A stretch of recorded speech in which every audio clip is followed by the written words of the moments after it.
Welcome back, everyone. As most of us continue to shelter in place, what we really do need is a little bit of laughter. And Eric McCormack always delivers. He's here to talk about his participation in Stronger Together, Tous Ensemble, a major Canadian special, a historic special airing on Sunday, bringing together Canadian superstars to raise funds to help frontline workers and food banks in Canada. Hello, Eric. Hi, Eric, great to have you with us. good to be had. How are you and your family doing during lockdown? Surprisingly well, actually. The kid's doing his 11th grade in the dining room because that's where the internet's best. So the wife and I are tiptoeing around the house and throughout the day, but we're eating dinners together. I mean, it's actually been it's been better than I would have thought. It's actually something we've been talking a lot about on our show, how being in lockdown and self-isolation together has affected relationships and moods while you can't leave the house to take a break or whatever. So do you have any tips on how to maintain the diplomatic relationships in the household? I think it's about taking physical and social cues. It's just you got to read the other person. If suddenly my wife looks at me like she could kill me, she probably could, and I should just walk as far away as I. There's a picture of a picture of us. Look at that. It was our very first date. That's a long time. Wow. I can't help but notice like the beard has remained pretty constant. So how is self-grooming going during self-isolation? You guys dive right in. You know, I said I actually texted the woman that does my hair and Janet's hair, and I said I am about 4 minutes from taking pruning shears and printer ink to my head. I really can't stand it. I'm gonna be really honest. It's all over the. It's ridiculous, and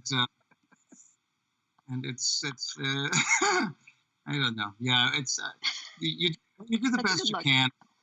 Yeah, isn't it? What about wardrobe? Has there been a day where you've gotten out of sweats and put on something with a waistband? Well, because I had this broken ankle for virtually all of quarantine, I was in sweatpants, and I'm not a sweatpant guy. I like to dress like a person. So but to wear sweatpants for a month because I couldn't get anything else over my cast, it was very frustrating. I just felt like I'd given up. Hey, have you dove into like the video conferencing to keep up with people during this lockdown? And if so, who's your favorite person to like Zoom with? That's a good. I Zoom a lot with my Toronto buddy Dan Shamroy, who's a great actor.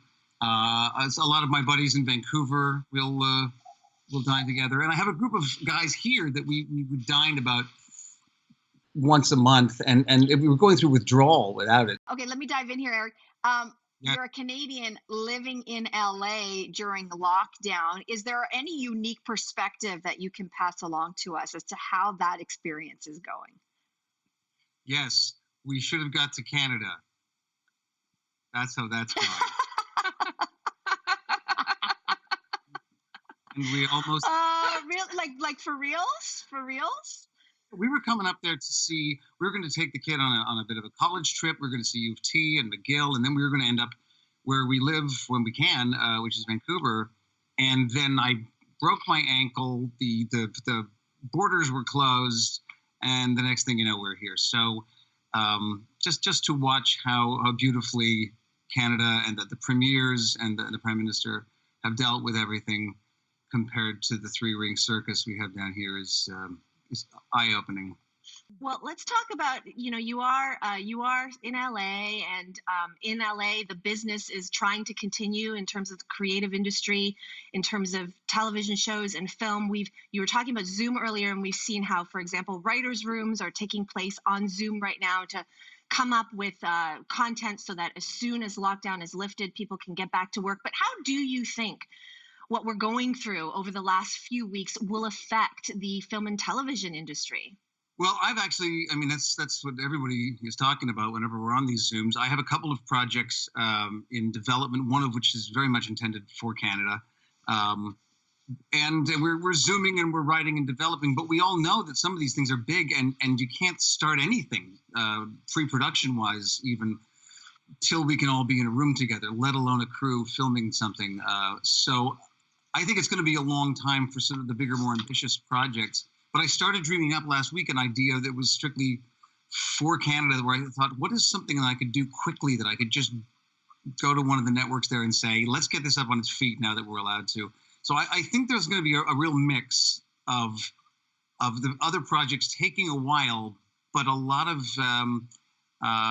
easier to make shows, just because we're going to need fresh stuff, and we're all dying to do it. We're all dying to make it.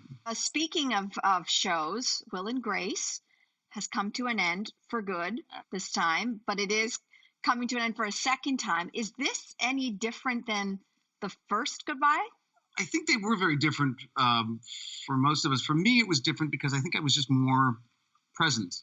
The first time you hear that, you know that it's coming to an end, you start looking to the next project and what happens the day after we're finished. And this time, I wasn't in such a rush to move forward. I was very tactile. I touched everything on the set and hugged everybody for days. And we were just, I think I was very conscious of how great a show it's been, how great a workplace it's been, and how much it's meant to my family. I think we started off the interview saying that you, as a proud Canadian, are taking part in this Sunday's historic broadcast, which is Stronger Together, Tous Ensemble. It's 6:30 this Sunday, which is April the 26th. This is all to support our frontline workers, to support Food Banks Canada. Why was it important for you to join in this initiative? I think to see how Canada, which, we all know how diverse it is and how widespread it is, whenever something brings the country together, it just melts my heart. And to think of the incredible musical guests that will be playing Sunday night, and I get to introduce one of them, which made me very happy. We miss being up there. My wife's an Edmonton girl, and we miss being home, and I can't wait to tune in just to feel a part of it. You mentioned there are some amazing, legendary artists who will be performing: Celine Dion, Michael Bublé, Shania Twain, Justin Bieber. But you, Eric, I mean, you're no stranger to a show tune. You've got a great voice. So, who is your biggest competition here in this lineup? I'm a huge Bare Naked Ladies fan. I'm so excited they're there, and I'll give it away. I get to introduce Sarah McLachlan, and I just. Oh, wow. I'm already getting a little teary. It's a great scoop. That's a great scoop. Hey, Eric, thank you so much for taking some time out to chat with us and to talk about this Sunday's event. And it's wonderful that you're doing well. Heal up, and we can't wait to see you on Sunday. Great. Thanks, everybody. Take care. Bye, Eric. Hang tight there, Eric. We want to tell everybody, Stronger Together, Tous Ensemble, this Sunday, April the 26th, 6:30 p.m., 15 Canadian broadcasters simulcasting this special. It is to raise money for all of our essential workers, our frontline workers, Food Banks Canada. So there's a few ways that you'll be able to contribute. If you'd like to get a head start or you want to write this down to help, it is texting COVID to 30333. You can also donate online, foodbankscanada.ca/Stronger Together. We'll see Eric and so many more Canadian celebs there this Sunday. We'll be right back after this.